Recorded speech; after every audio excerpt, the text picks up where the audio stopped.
producto pues, de una transmisión abrupta de energía cinética sobre la columna y su contenido. Obviamente, pues, este trauma puede ser de características abiertas o cerradas. Por ejemplo, cuando ocurre una lesión por un proyectil de arma de fuego. Obviamente, esta lesión, pues, va a ir directamente hacia la columna, pues, lesionando el hueso, fracturándolo, incluso, pues, lesionando la médula espinal y dejando un trayecto de comunicación con el exterior. E incluso, pues, puede incluir, pues, la salida de líquido cefalorraquídeo. O cerrado, como por ejemplo ocurre cuando hay un vector de fuerza y los mecanismos de cizallamiento pues producen fracturas o listesis a nivel de las vértebras. Obviamente pues esto produce un impacto súbito y devastador en la calidad de vida de los pacientes, ya que cuando los pacientes están en el hospital tienen una alta incidencia, una elevación muy grande de la morbilidad, ¿sí? La morbilidad obviamente pues está en relación directa con el aumento y el riesgo de muerte y las complicaciones relacionadas pues con una hospitalización prolongada. Un paciente que está encamado, un paciente que está con riesgo de desarrollar una trombosis venosa profunda, un paciente que está con riesgo de desarrollar una neumonía, un paciente pues en ventilador mecánico, úlceras por presión y todas estas situaciones pues que pueden, por supuesto, poner en vida la vida del paciente. 20% de los casos se afecta más de un nivel vertebral.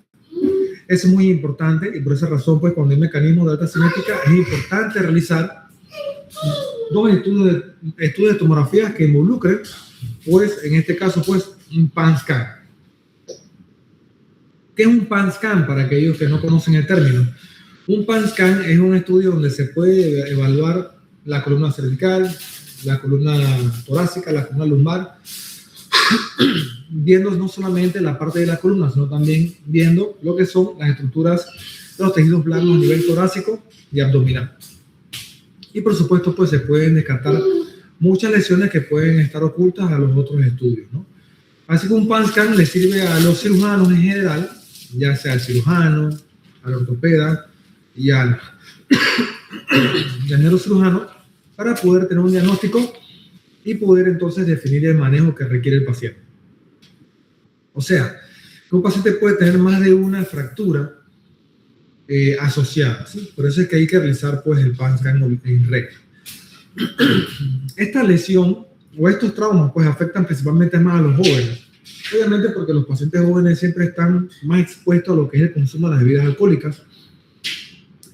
Ustedes como jóvenes pues tienen que saber que las bebidas alcohólicas nublan el juicio del paciente y esto hace pues que estos sujetos pues al estar bajo los efectos de las bebidas alcohólicas manejen bajo los estados de ebriedad y puedan estar susceptibles pues a un accidente de automóvil mucho más con un porcentaje mucho más elevado.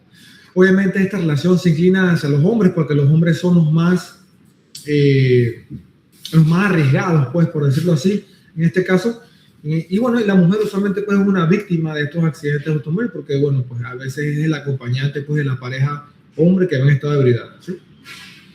Y las causas principales, obviamente, de estos traumas raquimedulares son los accidentes de vehículo a motor, los accidentes laborales, por lo menos en la ciudad de Panamá, es muy común, los obreros que se caen de los andamios, de los edificios. Acá en el interior es más común que las personas se caigan de los árboles frutales. Y yo siempre digo, pues, el árbol de la temporada, en este caso, pues, mango, ¿no? Comienzan a llegar muchos pacientes con fracturas de columna por caídas de árboles de mango, en este caso, pues.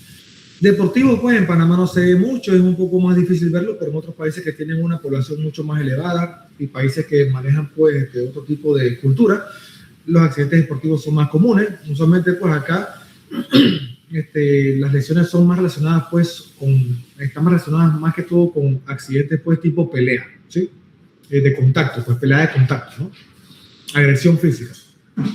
Y obviamente, pues, las áreas de mayor susceptibilidad para que ocurran estas lesiones en la columna son la columna cervical, un 55%, y la columna toracolumbar, un 35%, porque son las columnas más móviles. Son las áreas más móviles de la columna. Obviamente, mientras más móviles son, ahí es donde incide, pues, el mecanismo de vector de fuerza. Tienen una mortalidad muy elevada. Y la causa mayor de mortalidad, usualmente al inicio, es por broncoaspiración. Estos pacientes pues llegan a cuatro urgencias, muchas veces con la cara y la vía aérea superior, pues ya sea nariz y boca, cubiertas de sangre, fracturas de macizo facial, impiden al paciente ventilar adecuadamente. Se broncoaspiran pues con contenido gástrico o se pueden broncoaspirar con contenido sanguinolento o con sus propias secreciones, pues provocando una neumonía y un ardidez en el momento del ingreso. Un ardidez es un acute respiratory distress syndrome, ¿no? También, por supuesto, pues estos pacientes pueden presentar al momento del ingreso de urgencias lo que es un shock neurogénico o un shock hipovolémico.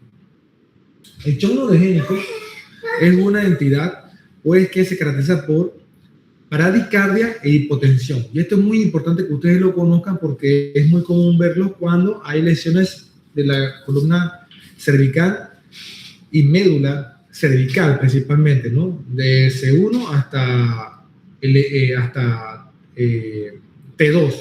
T1, perdón, desde C1 hasta T1, perdón. ¿Y por qué? Porque en estos puntos pasan unas fibras blancas que vienen de la región hipotalámica, que al ser seccionadas en ese punto, pues entonces el paciente queda con una desconexión de su sistema simpático, ¿sí? Entonces, al tener una desconexión del sistema simpático, el paciente va entonces a tener un predominio del sistema parasimpático y ese predominio del sistema parasimpático lo va a llevar entonces a una bradicardia severa y a una hipotensión severa, ¿sí? Entonces, obviamente, pues esto es muy importante evaluarlo. Otro shock que puede ocurrir con el hipovolémico, obviamente, pues relacionado con heridas abiertas o sangrados internos, ¿no? Que obviamente pues van a llevar al paciente pues a tener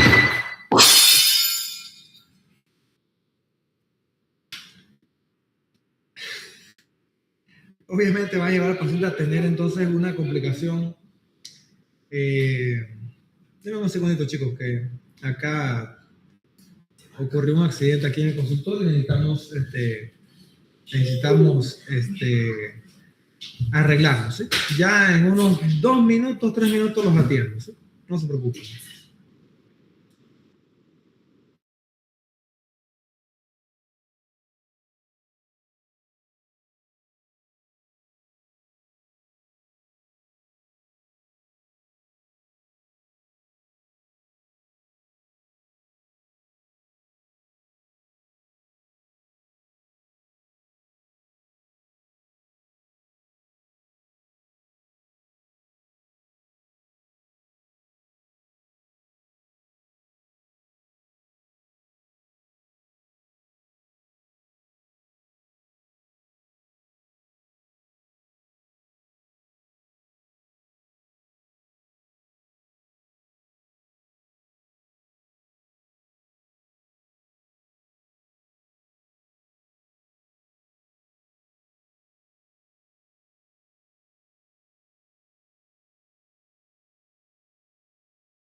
Listo, chicos, pues ya vamos a continuar.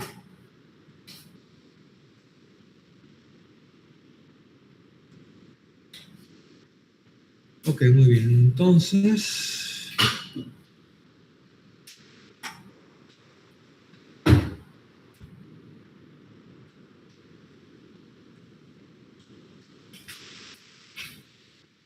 muy bien. Entonces, bueno, ¿dónde quedamos? Estábamos dando el shock, ¿no? Y el otro, ¿me escuchan, cierto?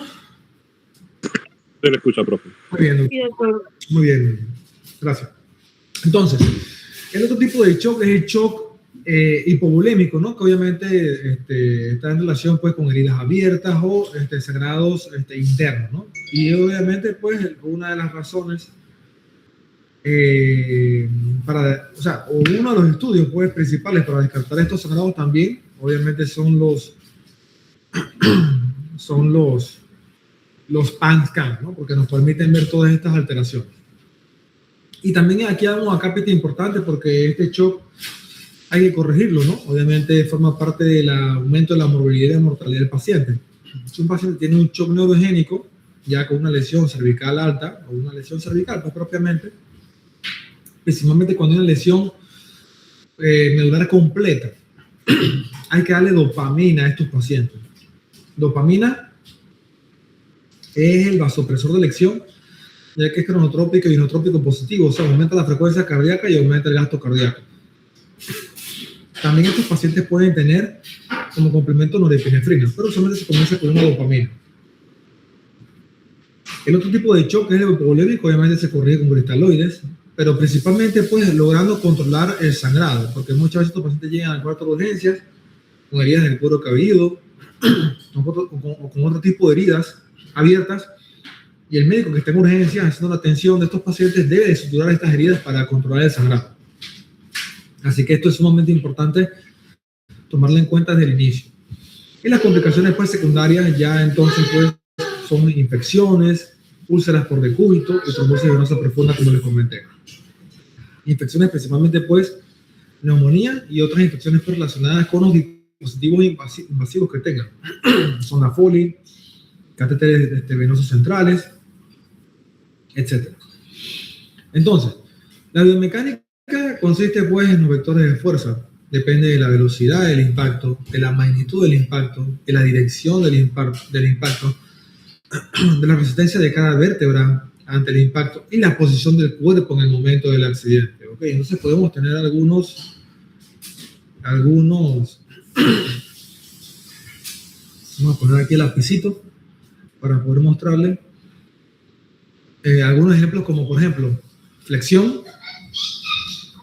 En este caso pues la flexión extrema va a provocar una fractura del cuerpo vertebral.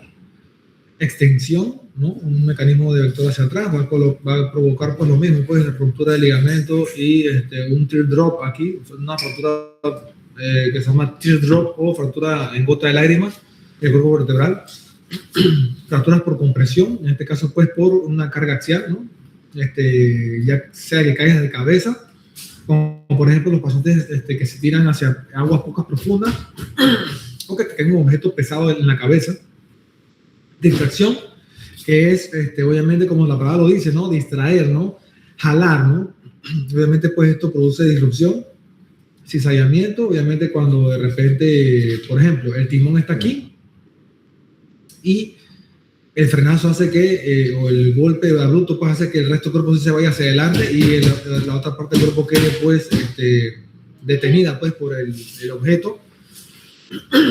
Y rotación pues obviamente pues va a provocar pues también lesiones por este mismo mecanismo, ¿sí? Entonces la estabilidad de la columna se basa en el modelo de White y Panjabi. ¿Qué es el modelo de White y Panjabi? Es la habilidad de la columna para soportar cargas fisiológicas, ¿no? En este caso tenemos lo que serían los cuerpos vertebrales, lo que serían las facetas articulares, lo que sería la unidad ligamentaria hacia la parte de los elementos posteriores, por ejemplo, en el caso de la interespinosa, que esto pues en conjunto pues va a promover estabilidad. ¿Qué ocurre entonces cuando hay inestabilidad? la columna pierde la capacidad para mantener sus relaciones anatómicas. ¿Cuáles son las principales causas de inestabilidad en la columna axial? Principalmente lo que es la fractura de Jefferson, ¿no? Con ruptura del ligamento transverso. El ligamento transverso es un elemento de estabilidad importante, ¿sí? Eso lo tienen que tener en cuenta. Y usualmente pues, el ligamento transverso se evalúa con una resonancia magnética. La fractura de odontoides tipo 2, que es la fractura cuando se encuentra a nivel de la base de los odontoides. Recuerden que hay tres tipos de fracturas odontoides. Entonces, obviamente, esta es inestable completamente. Fractura del pedículo y del axis con luxación de C2 sobre C3. Una luxación occipito C1 o C1, C2 también puede provocar pues, inestabilidad. Y cuando hablamos de la columna subaxial, obviamente, pues ya entonces en este caso se usa el modelo de Dennis, que lo vamos a ver a continuación, en donde vamos a tener unos elementos que tomar en consideración, como lo son el cuerpo vertebral, qué tanto grado de aplastamiento tiene. Una fractura de Chance, por ejemplo, que es cuando la fractura pasa desde los elementos anteriores hacia los elementos posteriores, involucrando las tres columnas, ¿no? La columna anterior, la columna media, la columna posterior, como vamos a ver a continuación, y una luxofractura, que obviamente pues conlleva pues de la misma forma pues inestabilidad por disrupción discoligamental. Este es el modelo de Dennis para la columna subaxial. En este caso pues tenemos un ejemplo de una columna torácica o bueno, lumbar alta. Vamos a tener en colores aquí representados lo que es en blanco los 2 tercios anteriores de la columna. En morado vamos a tener lo que sería el tercio de la columna media, y todo lo que es del pedículo hacia atrás viene siendo entonces todo lo que es elementos posteriores. Entonces, ¿qué evalúa el modelo de Dennis? Que cuando existen más de 2 columnas afectadas, entonces los pacientes o la columna pues cae en inestabilidad. Por ejemplo, aquí, si se afecta la columna anterior y se afecta la columna media en conjunto, ¿no? Esta más esta, esto va a provocar ya inestabilidad. Si se afecta la columna anterior y se afecta la columna posterior, entonces ya es un criterio de inestabilidad. ¿Sí? Entonces se toma en cuenta eso para tomar una decisión quirúrgica, ya que la inestabilidad es lo que te va a llevar al neurocirujano a decidir si el paciente requiere pues, una instrumentación o una fusión. Utilizo las 2 palabras, ya que en la literatura lo van a encontrar como fusión. Y nosotros acá le decimos usualmente pues instrumentación, ¿sí? Son procedimientos que se hacen de rutina en el hospital, prácticamente todos los días en el hospital, ¿sí? Para que más o menos tengan en cuenta pues la frecuencia pues, y lo común que son estos problemas. Otra cosa que hay que evaluar, por supuesto, es el tipo de lesión medular. Que la lesión medular es completa o incompleta. Por ejemplo, en este ejemplo de aquí tenemos una lesión medular completa, en donde, por supuesto, pues toda la médula está afectada y este paciente no va a tener ni sensibilidad ni componente motor. Y eso se traduce como escala de Asia, porque la escala de Asia es la que se utiliza para determinar pues, el tipo de lesión que hay. Entonces sería un Asia A. Importante pues tener esto en cuenta. Cuando la lesión es incompleta tenemos varias lesiones asociadas. Por ejemplo, el famoso síndrome de Brown-Séquard o la famosa disección medular. En este caso pues por un mecanismo de trauma en solamente un lado de la médula espinal. Por ejemplo, un paciente que es apuñalado en la espalda y la punta del cuchillo logra pasar la columna, pues la lámina del espacio interespinoso, o fractura la vértebra y solamente le corta pues, o secciona una parte de la médula espinal. El paciente va a desarrollar una clínica de déficit motor ipsilateral, alteraciones propioceptivas ipsilaterales, que es el sistema de columna dorsal, el menisco medial, que es la columna posterior, donde están los fascículos de cunatus gracilis, y va a desarrollar una alteración sensitiva contralateral por el espinotalámico, ¿no? Que decusa inmediatamente al ingreso, después de que pasa por las Astas González. Esta clínica tienen que aprenderse. También podemos tener un síndrome centromedular. Este es muy común en los pacientes añosos que tienen problemas de espondiloartrosis de la columna cervical con estenosis del canal. Tienen algún tipo de caída y después de la caída pues presentan alteraciones. Permiso. Dime, Ortega. Se dañó el inyector. Dale. Está bien, pues dale. Ok, gracias, Ortega.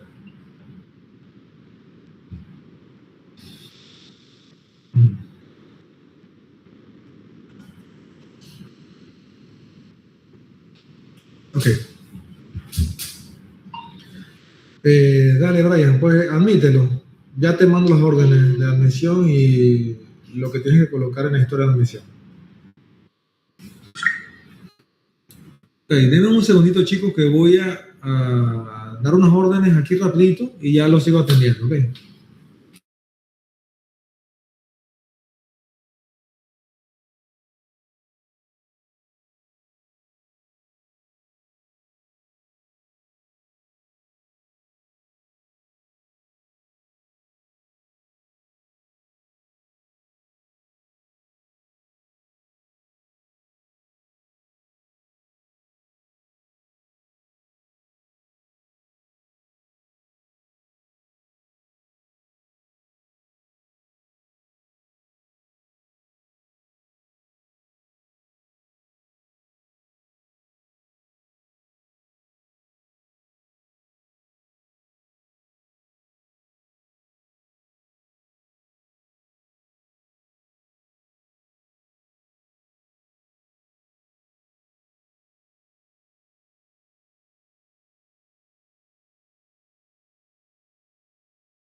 Listo, chicos, continuamos.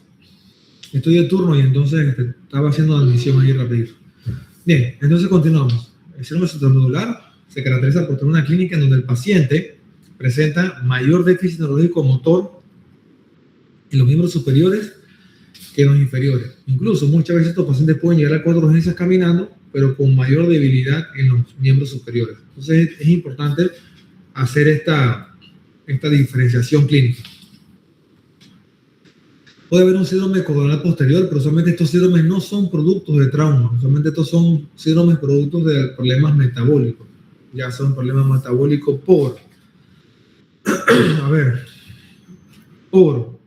déficit de vitamina del complejo B, por una neurolues o una neurosífilis, pues que eso ya no se ve, porque usualmente pues el paciente tiene sífilis, es tratado con penicilina benzatínica y el paciente mejora rápidamente.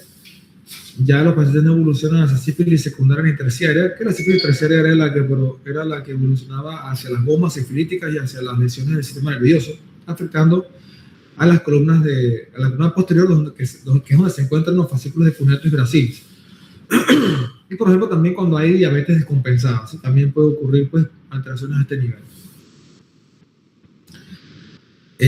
Y en este caso, pues, la otra lesión es el síndrome de medular anterior, que ocurre por lesión de la arteria de Adam-Kiewicz. La arteria de Adam-Kiewicz es una arteria radicular grande que deriva, es rama de la AAA, que es la arteria aorta abdominal, usualmente del lado izquierdo, e irrigan lo que son el tercio inferior de la médula espinal. Entonces, estos pacientes desarrollan una lesión isquémica en toda su parte anterior, pero que compromete lo que son los tractos espinotalámicos, espinocerebelosos y los tractos corticoespinales.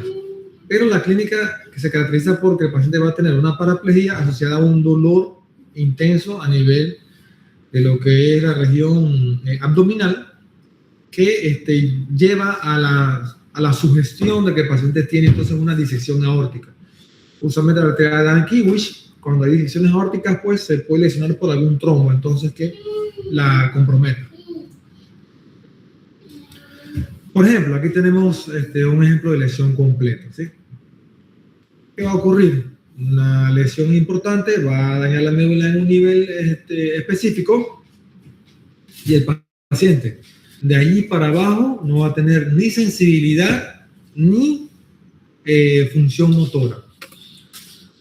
Esto se evalúa obviamente con la escala de Daniels, que es la escala de la fuerza muscular. También se tienen que evaluar con los miotomas y también se tiene que evaluar con lo que son los dermatomas. Aquí hay un acápite muy importante.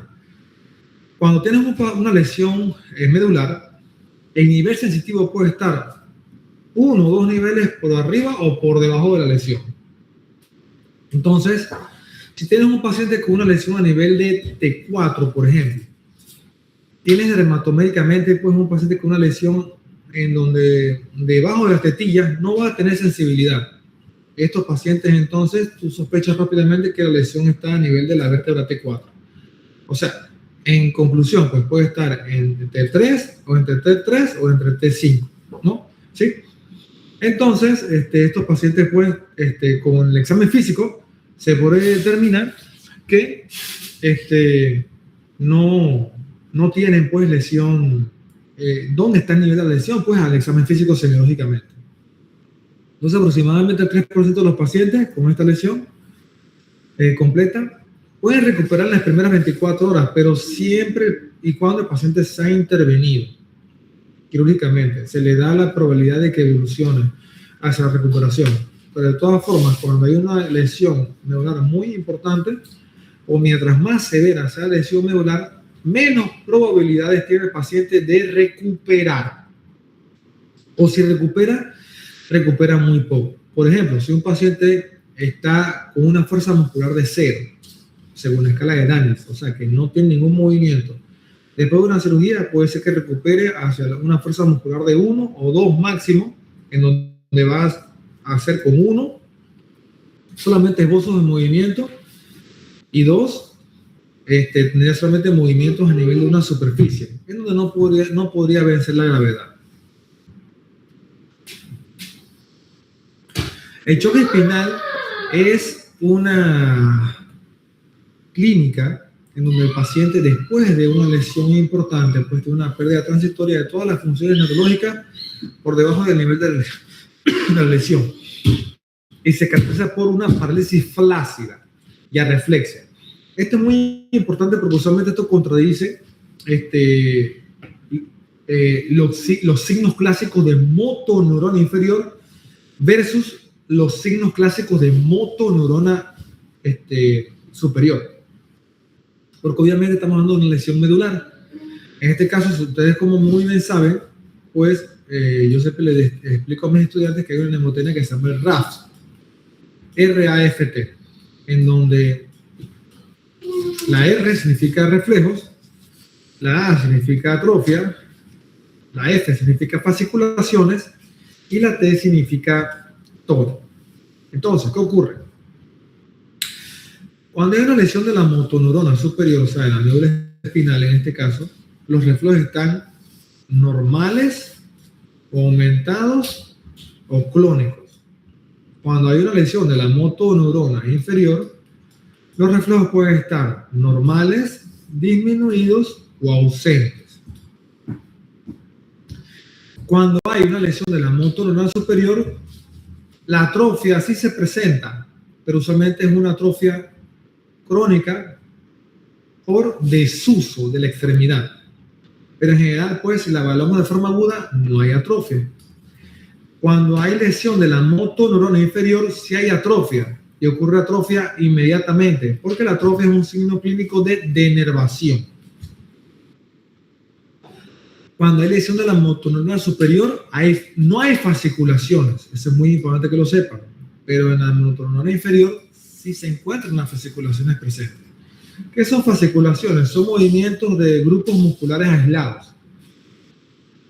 Estos movimientos se ven como pequeñas ondulaciones en el paquete muscular que son subjetivas, pues, de que hay una denervación. Entonces, el tono en la lesión de la motoneurona superior está aumentado y en la motoneurona inferior el tono está disminuido o flácido. Entonces, pues en la superior puede estar aumentado o espástico realmente, porque eso lleva a la espasticidad, y en la inferior está flácido, ¿sí? Entonces, ¿qué pasa? Cuando la médula espinal se secciona, la médula espinal es motoneurona superior, pero a pesar de que es motoneurona superior, la clínica inicial es de una parálisis flácida y sin reflejos. A eso se le denomina choque espinal. Luego, entonces, después de un periodo de 1 a 2 semanas, usualmente lo que dura este periodo de choque espinal, el paciente comienza a tener entonces los signos clásicos de una lesión de motoneurona superior, en donde va a comenzar a tener entonces espasticidad de la extremidad, va a tener atrofia por desuso, y los reflejos van a comenzar a estar aumentados o clónicos. Hay también pérdida del reflejo bulbo cavernoso. Y, obviamente, todos estos son signos de pobre pronóstico neurológico espinal. El choque neurogénico, como les había comentado, pues es hipotensión más bradicardia. Es una interrupción abrupta del sistema simpático. Usualmente una lesión medular por arriba de T1, como les había comentado, que es donde pasan las fibras blancas, que son las hipotalámicas simpáticas, que van entonces hacia las astas intermedios laterales que se encuentran entre T1 y L2, que mandan fibras entonces hacia la cadena simpática paravertebral, ¿sí? Donde se encuentra todo el sistema simpático. Entonces, al haber una interrupción del sistema simpático, queda entonces predominando el sistema parasimpático. Y el paciente va a tener entonces una clínica particular de problemas parasimpáticos. Hipotensión por vasodilatación extrema, pérdida del tono vasomotor, bradicardia por pérdida de la frecuencia cardíaca, por supuesto. Y el paciente tiene también otro signo importante, que es el priapismo. El priapismo, como ustedes muy bien saben, pues se da, en este caso, por la desconexión simpática. Recuerden, pues, que la erección masculina se da gracias al sistema parasimpático. Y si el sistema parasimpático es solamente el que está funcionando, entonces el paciente va a llegar al cuarto de urgencia con el priapismo. Y eso, al examen físico, obviamente, es subjetivo de que el paciente está con una sección medular, ¿sí? Entonces, obviamente, pues, es importante tener en cuenta eso al momento del ingreso del paciente. El tratamiento entonces es con dopamina intravenosa y si necesita complementarse con una norepinefrina, se hace también. Usualmente este shock neurogénico puede durar, usualmente, el promedio es una semana, pero yo he tenido pacientes que le ha durado hasta 10 a 15 días. Pero en realidad, más o menos como en unos 4 o 5 días va resolviendo. Entonces, las lesiones incompletas ya son de los tipos del centro medular, del síndrome medular anterior, del síndrome medular posterior. Usualmente el síndrome medular posterior no es producto de un trauma, es muy importante que lo sepan. Usualmente este ya es un problema más que todo metabólico o infeccioso, ¿no? Como ya habíamos comentado, la neurosífilis, ¿no? Déficit de vitamina B12 o diabetes mal controlada. El bronce core, que sí es traumático principalmente por un tumor, y el síndrome de cono medular, pues, que también puede ser producto de un tumor. Entonces, ¿cómo sabes que tienes una lesión incompleta? Porque hay función motora y sensitiva residual. Si el paciente puede mover algo de la extremidad y siente por lo menos parestesias o disestesias, entonces la lesión no es completa, es una lesión incompleta. Y también saber pues que cuando las lesiones son incompletas, eso aumenta mucho más pues la urgencia de que el paciente requiere una descompresión mucho más rápida, porque queremos pues preservar la función neurológica y que mejore neurológicamente. Hay dos conceptos fundamentales que ustedes como estudiantes tienen que saber cuando un paciente tiene que ser manejado quirúrgicamente por un problema de columna. Nuestro objetivo como neurocirujanos es, primero, proveer estabilidad con una fusión, o sea, colocar tornillos, y segundo, ayudar a la recuperación neurológica, porque si el paciente tiene un déficit neurológico completo o incompleto, entonces este paciente tiene que ser descomprimido para liberar la lesión a nivel de la médula espinal y poder proveer entonces o darle cabida a que se dé la recuperación en el tiempo. Entonces, mientras esté comprimida la médula espinal o las raíces nerviosas, el paciente no va a mejorar. Acá tenemos, por ejemplo, un poquito más detallado lo que es el síndrome centromedular. Es el tipo más común de lesión medular incompleta, una recuperación del 50%. Y el problema ocurre acá clínicamente en que el paciente va a tener entonces mayor debilidad en los miembros superiores que en los miembros inferiores. ¿Por qué se da esto? Porque somatotópicamente el tracto córtico-espinal tiene su vía cervical más cerca de lo que es la línea media. Entonces, obviamente, pues esto provoca que los miembros superiores se vean más afectados que la región lumbar y sacra, que son los miembros inferiores. Otra cosa que puede ocurrir es la disociación termoalgésica, que significa que el paciente pierde el tracto espinotalámico, que es el que lleva el dolor y temperatura, que es el espinotalámico lateral. El espinotalámico anterior lleva el tacto protopático o tacto poco discriminativo. Pero el sistema columna dorsal, el menisco medial, que es el del fascículo de Gracilis cuneatus, sí quedan conservados. Entonces el paciente puede sentir el BTPP. ¿Qué es el BTPP? La vibración, el tacto epicrítico, la presión y la propiocepción. Entonces por eso el paciente puede sentir propiocepción, tacto epicrítico, que es tacto fino, presión y vibración, pero no siente ni dolor ni temperatura. Eso es lo que se llama disociación termoalgésica. El síndrome medular anterior es el donde se lesiona la arteria de Adamkiewicz, que le dije que es una gran arteria radicular, usualmente del lado izquierdo, alimenta el tercio inferior de la médula espinal, y es una rama de la arteria aorta abdominal. Obviamente, cuando hay una disección abdominal, de la aorta abdominal, entonces es más común, es más propensa que esta arteria radicular se trombose y el paciente presente, pues por supuesto, la isquemia, que compromete todos los tractos menos el sistema del columna dorsal menisco medial, que es donde está fascículo de Gracilis cuneatus, que es por donde se transmite el BTPP, que es vibración, tacto epicrítico, presión y propiocepción. Ya tiene un porcentaje de recuperación mucho más bajo, un 10 a 20%. Y usualmente pues con estos pacientes no se puede hacer nada porque realmente pues el problema pues es una isquemia y la isquemia ya no se puede recuperar. El síndrome de bronce Coar es la famosa denisección medular, usualmente pues resultado de traumas penetrantes en la columna, también puede ser producto de un tumor, en este caso que comprima solamente un lado de la médula espinal. Este es un síndrome que tiene un mejor pronóstico, tiene una recuperación del 90%, y la clínica clásica es pérdida motora ipsilateral, pérdida propioceptiva ipsilateral, porque se afecta el sistema de columna dorsal enisco-medial del mismo lado, y pérdida de la sensibilidad contralateral. Eso tiene su explicación anatómica, ¿no? Obviamente, pues, el componente motor sale del mismo lado, ¿no? Ipsilateral. Aquí entonces se relevo la motorona inferior con la motorona superior, obviamente, ¿no? El fascículo de Gracilis cuneatus, pues es ipsilateral también, entra por la raíz dorsal y pasa entonces directamente hacia arriba, ¿no? Por el mismo lado. Él le cursa mucho más arriba.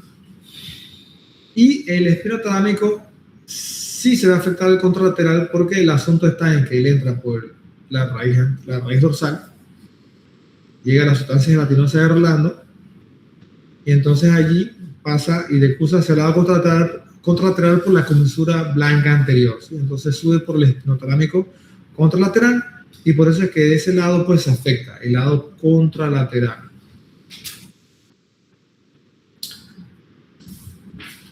Otra lesión es el síndrome de medular posterior, que como les dije, pues usualmente este es un problema más metabólico, ¿sí?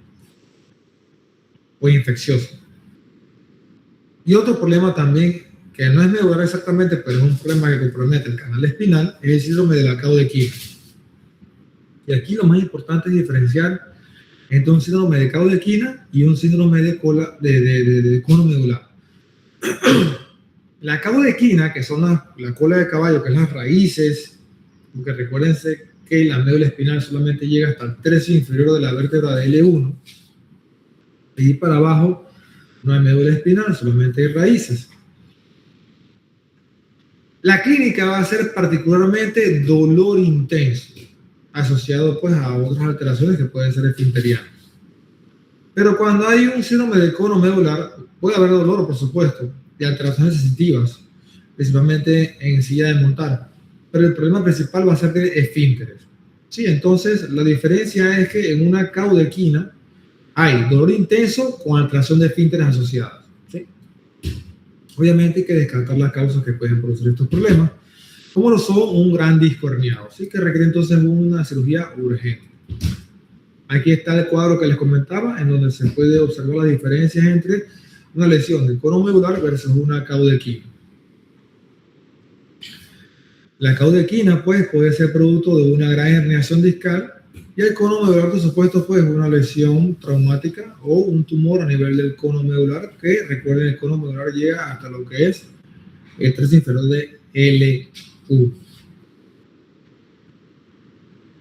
Hay otro problema que se llama el esguince cervical o el famoso síndrome de latigazo o whiplash. Este síndrome es muy común después de un accidente automovilístico. Es muy común en el sexo femenino también. Usualmente, pues, la historia clásica es una mujer que tuvo un accidente, una mujer joven que tuvo un accidente vehiculomotor hace 3 o 5 años atrás y queda con un dolor cervical crónico. Siempre se le ve usando un coherencia cervical blando. Usualmente lo tienen hasta bastante sucio, ¿no? Porque lo usan muy frecuentemente. Y entonces siempre están buscando atención médica por dolor cervical. Ya cuentan con múltiples estudios cervicales, cuentan con tomografías, cuentan con múltiples resonancias magnéticas donde nunca se encuentra nada. Han visitado a varios neurocirujanos y nunca le encuentran, como quien dice, pues, la causa y la cura. Entonces, es el famoso síndrome de latigazo, porque se vuelve un problema crónico usualmente. A veces puede ser agudo, pero usualmente pues se cronifica, más en el sexo femenino. Es muy común verlo en el sexo femenino, ¿sí? Y aquí hay que tener cuidado porque obviamente pues el collarín cervical obviamente está indicado en un whiplash, en un síndrome de latigazo, pero no se recomienda por más de una semana. A veces yo cuando veo a estos pacientes pues en mi consultorio, Yo también entiendo pues que tiene mucho dolor y mucha molestia. A veces les extiendo el collarín por 2 semanas, pero no más de eso, porque usualmente el paciente desarrolla una especie de dependencia al collarín y una atrofia muscular a nivel de la curva cervical, y cuando se quitan el collarín entonces tiene mucho más dolor. Usualmente el tratamiento de esto también consiste en antiinflamatorios y relajantes musculares. Obviamente, pues aquí hay un cuadro que describe diferentes grados de síndrome de latigazo, pero al final, pues el síndrome de latigazo es un síndrome de descarte porque la paciente pues entra en múltiples estudios para descartar que no haya dolor. Un síndrome de latigazo es un síndrome de descarte. Usted nunca puede pensar que el paciente tiene dolor por un síndrome de latigazo hasta que usted tenga estudios que demuestren que no hay ninguna lesión. Y también hay una cápita importante en el aspecto de que usted tampoco nunca puede decir que un paciente tiene dolor por un problema psicológico o psiquiátrico, hasta descartar realmente que el problema no sea estructural, ¿sí? Eso también es muy importante que lo tengan en cuenta. ¿Sí? En conclusión, nunca piensen que un paciente está simulando o tiene un problema psiquiátrico por el que tiene dolor. ¿Sí? Siempre que no descarten que no hay una causa estructural. Entonces, obviamente, el abordaje inicial de estos pacientes siempre en el cuarto de urgencia es un examen físico completo que incluye una evaluación motora de las extremidades, una evaluación sensitiva con los dermatomas y una evaluación de los reflejos osteotendinosos, ¿no? Reflejo patelar, reflejo aquiliano, incluso por los reflejos de los miembros superiores que son el bicipital, tricipital y el estilo radial. Y también evaluar la presencia de algunos reflejos patológicos. En los miembros superiores podemos tener los reflejos de Hoffman y Tromberg. Si no saben qué es un Hoffman y un Tromberg, pueden buscar algunos videos en YouTube. Pero consiste pues en un reflejo que se saca haciendo una especie de percusión en el pulpejo del dedo corazón, y vas a tener entonces como una especie de movimiento reflejo como a modo de garra en el resto de los dedos. Y el Tromberg es cuando se hace un estímulo como de presión a nivel del lecho unguial, y también vas a tener el mismo fenómeno. El clonus se saca a nivel de la extremidad inferior en el pie, y es un movimiento en donde el pie hace infinitamente un movimiento de dorsiflexión. Hay un clonus que puede ser agotable o otro clonus puede ser inagotable, ¿sí? Pero usualmente pues duran mucho tiempo. Cuando son inagotables, puedes quedarte haciendo el clonus infinitamente en el tiempo. Y el Babinski, pues, es cuando haces un estímulo a nivel de lo que es la cara lateral de la planta del pie y después lo llevas hacia los colchonetes de los dedos, hacia medial, y lo que vas a tener, lo que vas a tener es un movimiento de dorsiflexión del dedo gordo del pie con un abaniqueo del resto de los otros dedos, ¿sí?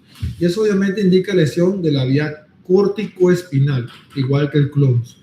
Lesión de la vía córtico-espinal o lesión de la motoneurona superior. Igual que el Hoffman y Tromberg, ¿no? Solamente que esos son a nivel de los miembros superiores. Entonces, cuando ustedes evalúan un paciente en el cuarto de urgencias, no se evalúa el movimiento, por ejemplo, solamente diciendo al paciente que eleve el brazo.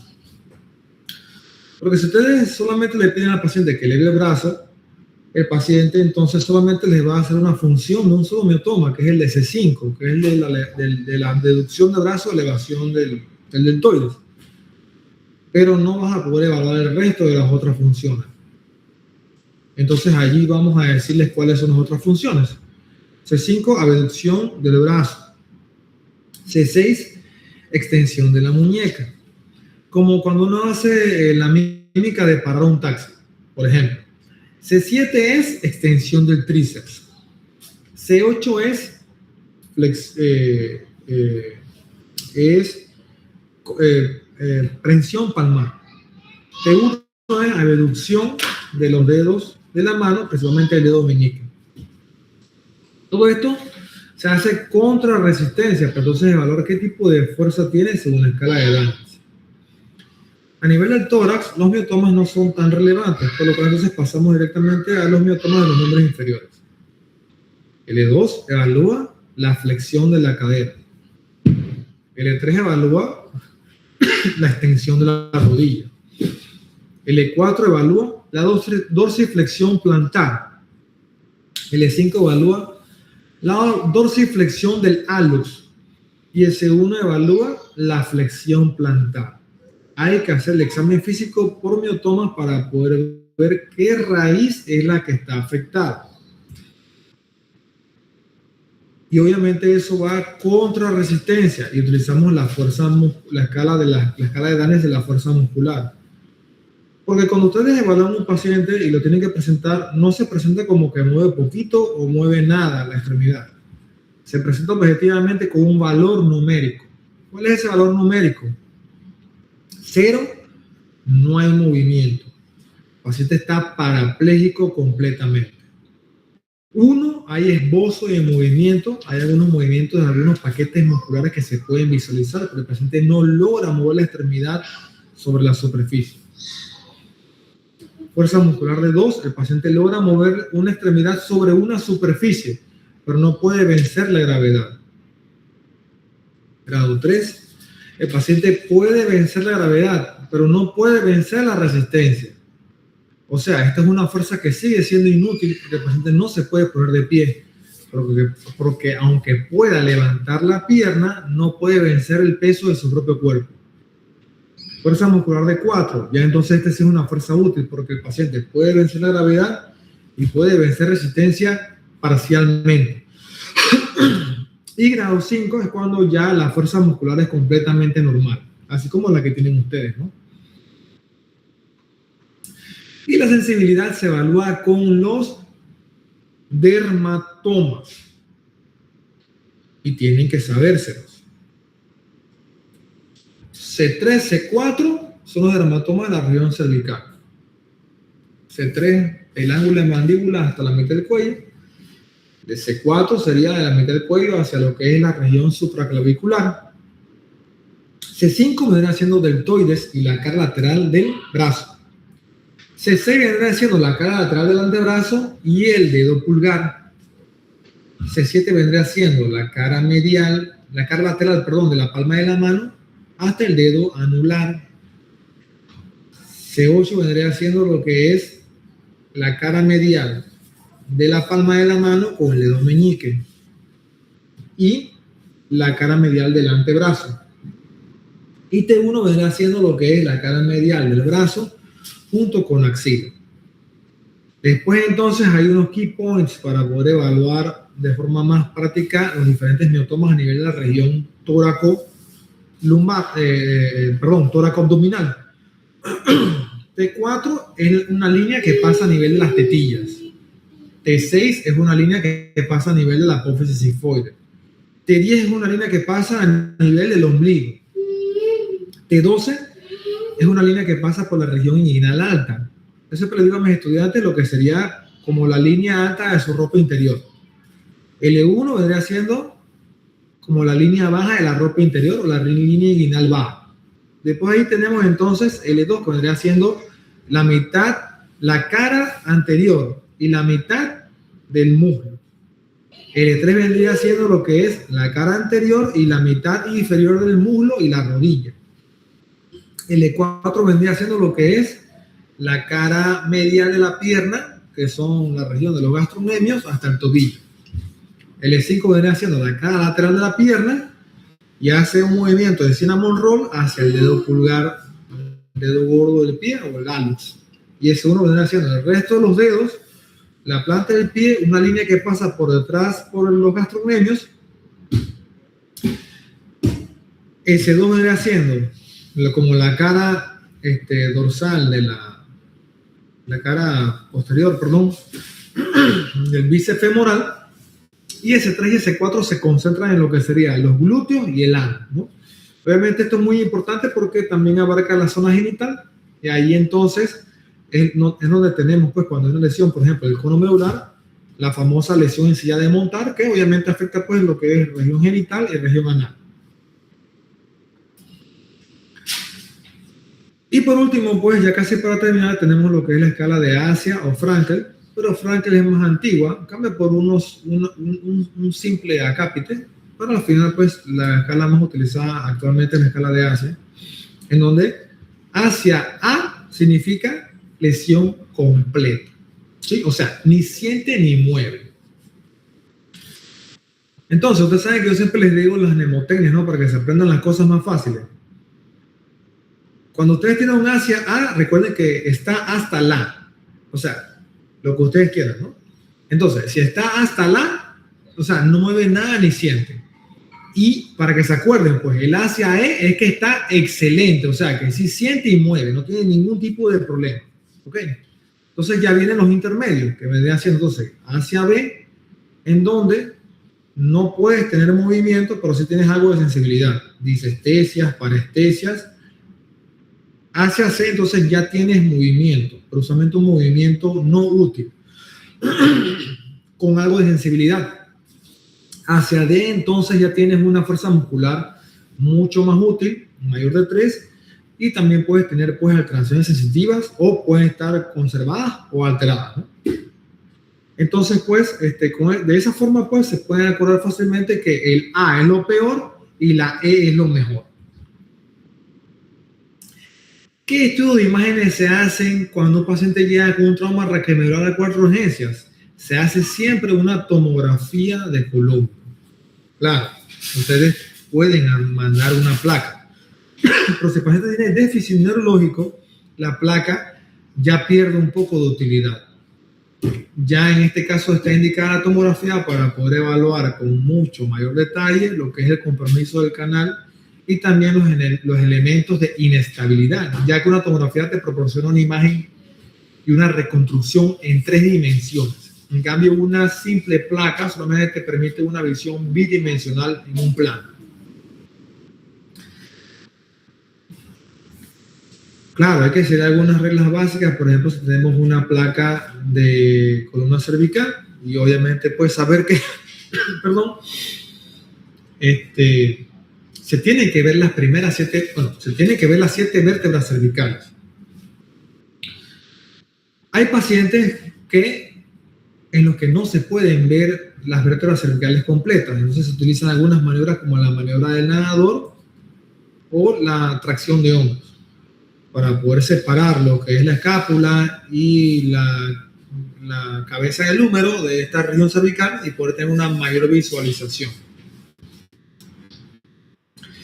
Y obviamente pues hay que tener en cuenta pues estas líneas. Hay una línea que pasa por lo que es el muro anterior, que tiene que ser simétrica, otra línea que pasa por lo que es el muro posterior, otra línea que pasa a través de lo que sería la porción más posterior del canal espinal y otra línea que pasa por lo que es las apófisis espinosas, que son los elementos posteriores. Tiene que haber simetría en estas líneas, donde se observan escalonamientos, entonces estamos probablemente ante la presencia de lo que es una listesis. ¿Qué es listesis? Listesis es lo que se denomina un deslizamiento vertebral. Una vértebra se desliza encima de la otra. Y ya casi para terminar, entonces siempre hay que tener en cuenta una reanimación adecuada de estos pacientes. Siempre evitar la hipoxemia. Hay que tener una presión de oxígeno mayor a 60 milímetros de mercurio y una saturación de oxígeno siempre mayor a 90%. Incluso si un paciente tiene 90% está mal. Ya debes de colocar oxígeno suplementario, ya sea por puntos nasales o por mascarilla facial, para poder llevar esa saturación de oxígeno a mayor a 95. Evitar la hipotensión, saber claramente que una presión sistólica debe siempre ser mayor a 90 milímetros de mercurio. Estabilizar e inmovilizar la columna hasta descartar la lesión con los estudios de imágenes, con un collarín cervical o con una tabla rígida. Sí tienen que saber que la tabla rígida se usa de forma muy limitada.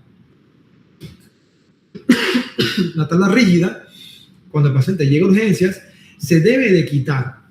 No se le debe dejar al paciente, aunque esté fracturado. No es necesario tener la tabla rígida, porque solamente la tabla rígida es para movilizar al paciente. Ha pasado que el paciente queda con la tabla rígida por 24 o 48 horas, y esto ocasiona lesiones graves a nivel de los tejidos blandos.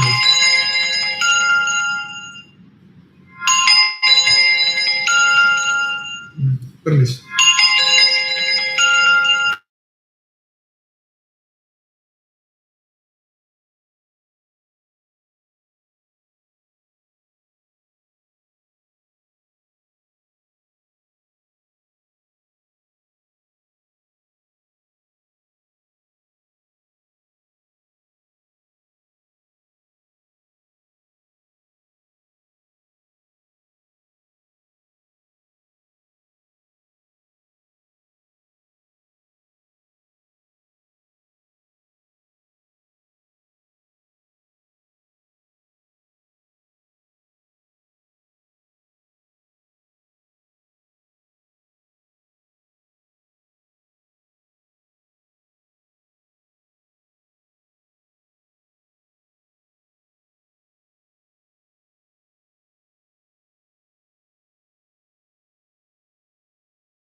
Perdón, chicos, perdón.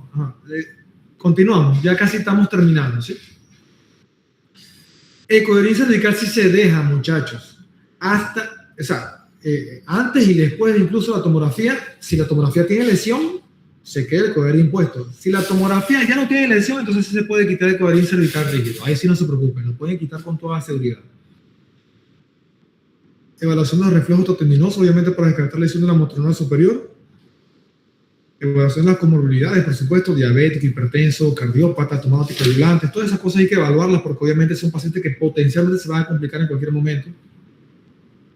Clasificar la severidad del trauma con la escala de Asia y la fuerza muscular. Y hacer los estudios complementarios, ¿no? En este caso, con un PAN scan de ser necesario. Y una evaluación neuroclínica temprana, claro, porque obviamente nosotros somos cirujanos de trauma. El neurocirujano es un cirujano de trauma. El cirujano general es un cirujano de trauma. El ortopeda es un cirujano de trauma. Entonces nosotros somos los tres cirujanos que usualmente vemos a estos pacientes al inicio. Claro, si hay una lesión ya facial también, entonces ahí entra el maxilofacial también, ¿no?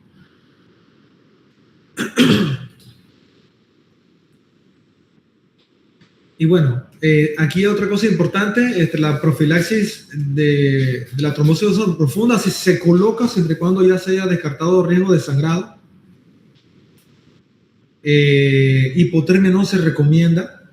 Hay muchas guías que antes hablaban de que la hipotermia era muy útil, pero realmente trae muchas complicaciones. Por lo menos nosotros en neurocirugía no lo utilizamos tanto. En trauma no, ni cerebral ni raquimedular. Corticoides no está recomendado. Nunca pongan corticoides ante la sospecha de una lesión medular. Y bueno, eso sería todo pues por el día de hoy, chicos. Entonces, bueno, ya terminamos el módulo de trauma como tal, porque ya terminamos trauma parencefálico y trauma raquimedular.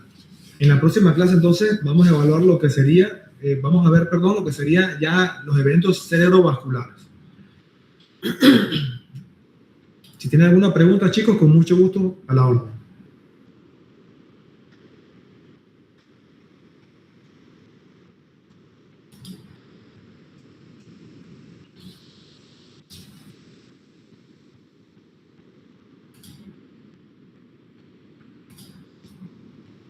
¿Alguna pregunta, alguna duda, algo que quieran que les aclare? ¿Están allí?